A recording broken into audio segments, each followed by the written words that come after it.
Hello and welcome back to Underlab. Before I even start, I'd just like to say thank you to my patron Emily Gatewood for inspiring this video when they asked me which character would be best able to look after Frisk. It led me to think about the entirety of what happened to Frisk at the end of the Pacifist route, as one character we receive the least closure with is ironically also the character we play as. I realised that we have multiple choices that we can choose from, such as whether we want to be the ambassador to humanity. I'll be covering the outcomes of those in this video, but also the implications of there being choices to begin with, considering how by simply choosing between two outcomes, we completely change the resolution to the human story. I'm sure you're as eager as I am to find out what happened to Frisk, so let's just get straight into things.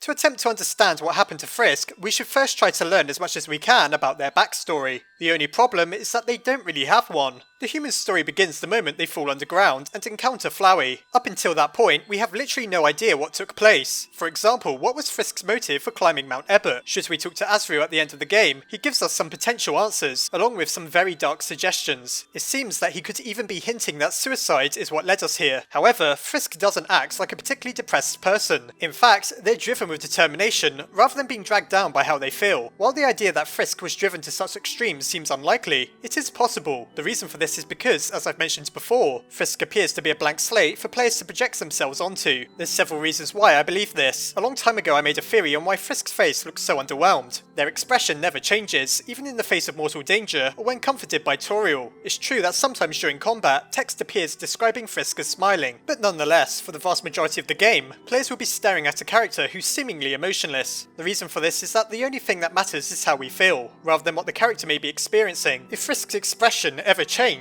we'd know that we should feel happy or sad at certain moments. However, Undertale is a game where you can go on a killing spree by taking the genocide path. It's clear that players are going to make very different decisions from each other by playing Undertale, and so should Frisk make any clear expression, our ability to choose is somewhat diminished. Another reason as to why I believe Frisk is a projection of the player is because Toby originally encouraged new players to name the fallen human after themselves. I realised that the fallen human isn't Frisk and is in fact Chara or Kara. However, anyone who doesn't know better spends the whole game up until the ending thinking that they're playing as the character they named. Should we have taken Toby's advice, then we may as well be Frisk themselves, as we completely control their every decision, and we're even led to believe that they share our name. Obviously, we're not really short yellow children with stripy shirts, at least I know I'm not. I don't know about you of course, but it seems that Toby wanted us to be in control of as many elements of Frisk's character as was feasibly possible within a deceptively simple RPG, rather than controlling superficial details like Frisk's hairstyle and clothing. The focus was on much bigger concepts, such as morality, backstory and purpose. Thanks to this, we control the path Frisk takes until the very end, where we then decide whether Frisk will continue to help monsterkind and whether they have a place to be outside of what Toriel offers us. We are the human up until the very end of the game, and maybe for the sake of immersion or just one last plot twist, it's up to us to decide what Frisk's fate ultimately is. So let's take a look at the options we're given, and what their implications for the future of both Frisk and monsterkind really are. We're asked if we want to be the ambassador to humanity, in the hopes of restoring peace between humans and monsters. Should we say no, Papyrus is instead given the role. In this case, I certainly think it's best we say yes. Imagine a living skeleton approaching you in real life. While Undertale fans would be eager to meet Papyrus, I imagine most people would be terrified. I find it hard to believe that Papyrus would make much progress as the ambassador to humankind. However, Frisk has already proven themselves to be an exceptional individual. It makes much more sense to send in someone who won't frighten the socks off people before slowly introducing monsterkind into the human world. Therefore, the chance at a more peaceful future for both monsters and Frisk is dependent on us saying yes here, as even though we've already done so much for them, we're really the only one who can pass on their story to other humans and ensure that monsters are allowed to live peacefully on the surface. Our next choice is whether we wish to stay with Toriel, or if we have places to be. Opting to stay with Toriel results in an ending, where we see ourselves asleep within Toriel's home, before she gives us a slice of butterscotch and cinnamon pie. If we say that we have places to be, then we're shown a picture of us standing amongst all of our friends, implying that it's a memento we kept before we left the company of monsters forever. With this decision, we also decide decide on Frisk's backstory. Were they a wandering orphan who became lost and fell into Mount Ebert? Or were they simply a child on vacation with their family who then went missing? There's all manner of possibilities, but with this decision we finally get to choose if Frisk climbed Mount Ebert because they had nowhere else they wanted to be. While it's hard to say what happened to Frisk next if you choose to leave Toriel and the others behind, we can make some pretty solid guesses should we choose to stay. During the ending we clearly see that Toriel gets her wish of becoming a teacher. She tried to teach us while we were in the ruins, and so I wouldn't be surprised if Frisk ended up becoming one of her students at the school. By defeating Asgore without choosing to kill him, we also learn that he wants nothing more than to reunite with his wife and to look after you like a family. If we assume that Toriel and Asgore were able to forgive each other, then perhaps Frisk ended up like a child to them, being cared for within their home on the surface. I've no doubt that while remaining within a community of monsters, Frisk would stay good friends with the likes of Undyne, Alphys, Papyrus and Sans. This is undoubtedly the happiest ending obtainable within Undertale, as there's a tint of sadness to the idea of leaving everyone behind to return to your former life. Now you've been through so much with these characters, it only seems fitting that Frisk would stay with them, and so it appears that Frisk enjoyed a peaceful and pleasant life at the end of the Pacifist route, and in many ways got to enjoy a perfect ending. Of course, I'm forgetting something. What if we didn't just do the Pacifist route, but the genocide path as well, before completing the former? In that case, the human's mind turns to murder, and we end up killing everyone in perhaps the most startling twist there is within the game. Many people have speculated as to why this is. Do we become possessed by Chara or Kara? Or can we simply not escape our past misdeeds, and so Toby reminds us of the evil we committed by preventing us from ever enjoying a happy ending?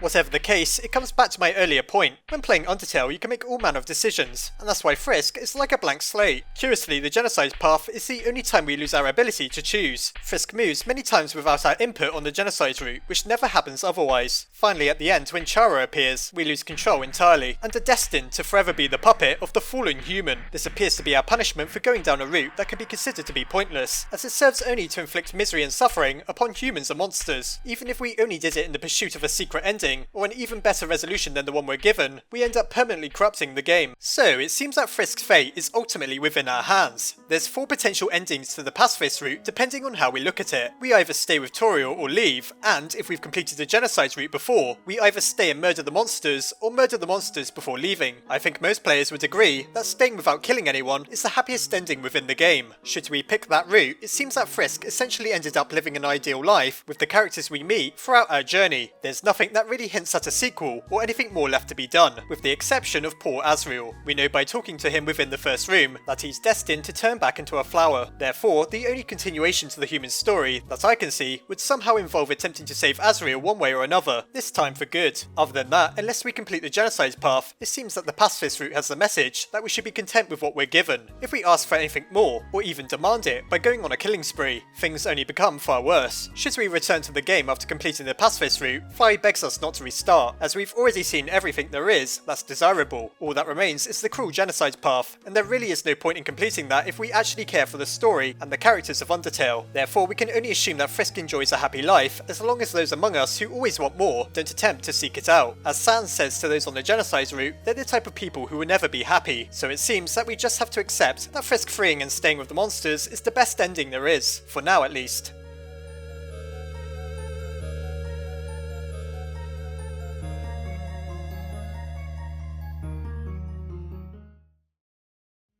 Well, it seems that Frisk got to enjoy a pretty happy ending. It feels as if Undertale purposefully encourages us not to seek out anything more, because we've already seen the best ending, and we can guess what happens next. Still, there's some questions we can't help but keep coming back to, as we really would love an answer, such as the mystery surrounding Gaster. Be sure to let me know what you think, and whether you have any fun ideas as to what Frisk got up to next. As always, I hope you enjoyed the video. Don't go on the genocide path purely out of curiosity, and I'll see you next time.